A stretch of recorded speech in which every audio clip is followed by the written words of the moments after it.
नमस्कार मंडळी, आज एकदम झक्कास बेत आहे, तो पण पाहुण्यांच्या आवडीचा. कारण पाहुण्यांनी सांगितलं मला आज खायची आंबाडीची भाकरी आणि ठेचा. तर त्यांच्यासाठी केला, म्हणजे आमच्या सगळ्यांसाठीच केला आंबाडीची भाकरी आणि ठेचा.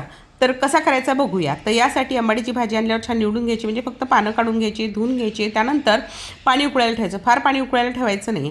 1.5 ग्लास पाणी उकळायला ठेवलं. त्या पाण्यामध्ये आंबाडीची पानं घालायची आहे आणि भाजीला उकळी येऊ द्यायची. भाजीला उकळी आली की वरती थोडासा फेस येतो बघा, हा मध्ये जो फेस येतो ना, तो फेस आपण काढून टाकायचा. आता हा फेस आपण चमच्याच्या साहाय्याने काढून टाकून द्यायचा आणि त्यानंतर गॅसची पॉवर कमी करायची आणि 3 ते 4 मिनटं भाजी शिजू द्यायची. भाजी व्यवस्थित शिजू द्यायची यासाठी की आपल्या भाकरीमध्ये छान भाजी मिळून आली पाहिजे. तर भाजी छान शिजली. आता ही भाजी वेगळी काढायची आहे, कारण आपल्याला ती चुरून घ्यायची आणि जे पाणी आहे ना ते पण वापरायचं आपल्या भाकरी करायला, त्यामुळे ते सुद्धा फेकायचं नाही. तर ही भाजी मी थोडंसं थंड झाल्यावर छान चुरून घेते, म्हणून मीठ टाकून तिला बाजूला ठेवली. तोपर्यंत आपण करून घेऊया ठेचा. तर ठेच्यासाठी कढईमध्ये थोडंसं तेल घातलं, त्यानंतर मिरच्या घातल्या. मिरच्या अर्धा मिनिट परतल्या की त्यामध्ये मुठभर शेंगदाणे घालायचे.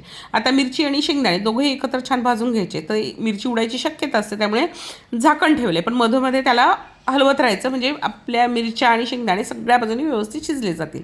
ते छान झालं की त्यामध्ये घालायचं 1 गठ्ठा लसूण, मुठभर कोथिंबीर, चवीनुसार मीठ घालायचं आहे आणि मिक्सरला आपण हे वाटून घ्यायचं. फार बारीक करायचं नाही, खलबत्त्यात कुठलं तरी सुद्धा चालेल.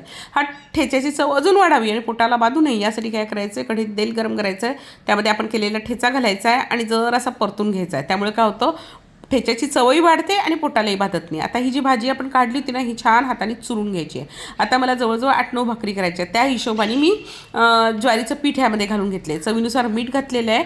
हे छान पहिले भाजी मिक्स करून घ्यायची आणि लागेल तसं जे आंबाडीच्या भाजीचं पाणी होतं ना, तेच पाणी वापरून आपण पीठ मळून घ्यायचं. मऊ पीठ मळायचं आहे आणि त्यानंतर एक गोळा करून पुन्हा छानपैकी मऊ मऊ मळून घ्यायचं आहे. त्यामुळे काय होते, भाकरी मऊ पण होते, फुगते पण आणि विशेष म्हणजे तिला तडेही जात नाही. त्यानंतर थोडंसं पीठ घालायचं आहे परातीमध्ये आणि अशा तऱ्हेने भाकरी थापून घ्यायची आहे.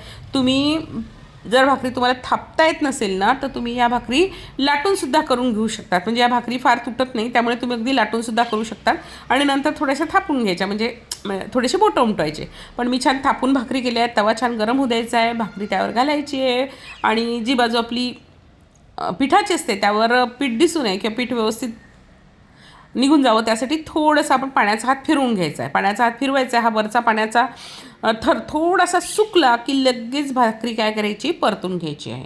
आता एकदा भाकरी परतवली की नंतर दुसऱ्या बाजूनी मात्र भाकरी पूर्णपणे भाजून घ्यायची आहे. आता या बाजूनी भाकरी पूर्णपणे भाजून घ्यायची आहे, म्हणजे काय होतं, भाकरी एका बाजूनी पूर्ण शिजून येते, छान भाजून येते. एका बाजूनी छान भाजून झाली की डायरेक्ट गॅसवर अशा तऱ्हेने भाजून घ्यायची की आपली आंबाडीची भाकरी तयार होते. आता या भाकरीबरोबर हिरवी मिरचा ठेचा, त्याचबरोबर कढीपत्त्याची चटणी केली आहे. तर अशा हा मस्त आजचा बेत झाला, सगळ्यांना खूप आवडला. तुम्हीसुद्धा